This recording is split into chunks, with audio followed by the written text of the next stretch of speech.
दिनों में देने का प्रयास पार्टी द्वारा किया गया है।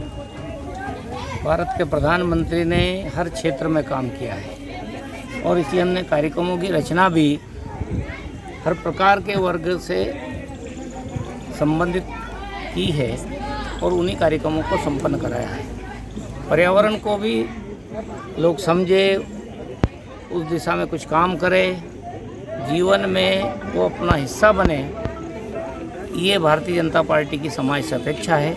हर व्यक्ति अपने जीवन में पर्यावरण के प्रति विशेष ध्यान दे, स्वच्छता के प्रति विशेष ध्यान दे और सिंगल यूज जो प्लास्टिक है उस सिंगल यूज प्लास्टिक बुराई का एक बड़ा अभियान मोदी जी का है, उसको आगे बढ़ाने में अपने व्यक्तिगत जीवन से प्रारंभ करें, यही इस कार्यक्रमों से अपेक्षा थी।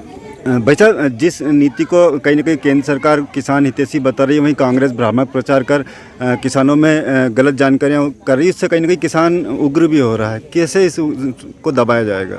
अभी तक सब मंडियों में ही किसानों का माल बिकता था और हम लोकल की मंडी को ही देखते हैं। जब एक दो बड़े व्यापारी नहीं आते थे, उस दिन 50 रुपये 100 रुपये माल का भाव कम जाता था, गल्ले का भाव कम जाता था। और जिस दिन वो दो व्यापारी आ जाते थे या प्लांट वाले बोली लगाने आ जाते थे, उस दिन भाव ऊपर जाता था। जब बहुत सारे व्यापारी और बड़े आएंगे तो किसानों को कंपटीशन होगा। मंडी में यदि कम भाव मिला तो किसान बाहर बेच सकते हैं, बाहर कम मिला तो मंडी में भी बेच सकते हैं। किसान को स्वतंत्रता, किसान को बाधित नहीं किया जा रहा है और मंडियों को बंद नहीं किया जा रहा है। केवल जो मंडियों में भीड़ बढ़ती है और किसानों के लंबे लंबे 2-2, 3-3 दिन तक माल तुलता नहीं है, इसलिए बड़े व्यापारियों को हम आमंत्रित कर रहे हैं ताकि वो अच्छा भाव दे, किसानों को ज़्यादा लाभ मिले। और ये जो विधेयक आए हैं, इन सब से किसानों को ज़्यादा फायदा होने वाला है।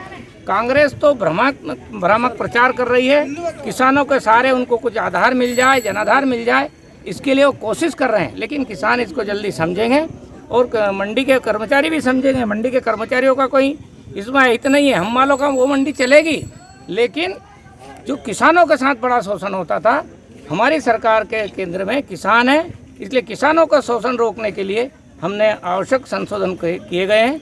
इसलिए इसमें कोई किसानों का हित नहीं होने वाला। बीमा राशि को भी लेकर कई किसान में असंतोष है कि हमारा नाम नहीं आया। बीमा राशि को लेकर के जहाँ कुछ गांव के छूटे हैं, कुछ जगह की अभी रात को मैंने जानकारी इकट्ठी की है। क्राफ्ट कटिंग 2019 में जब की गई थी, जब मध्य प्रदेश में कमलनाथ की सरकार थी, कांग्रेस की सरकार थी, कांग्रेस की सरकार ने RBC 64 का जो मुआवजा देने का सर्वे कराया था, उसको भी कम आकलन करके कराया। 100% नुकसान हुआ था, वहाँ केवल 25% का किसानों को लाभ दिया।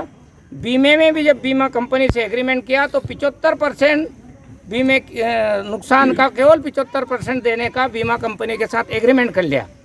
हमारी सरकार के समय 100% था पहले, इस साल फिर हमने 100% कर दिया है। इसलिए यदि कहीं किसान छूटेंगे भी तो कांग्रेस की किसान विरोधी नीतियों के कारण से बीमा से वंचित होंगे, नहीं तो बीमा से वंचित नहीं होंगे।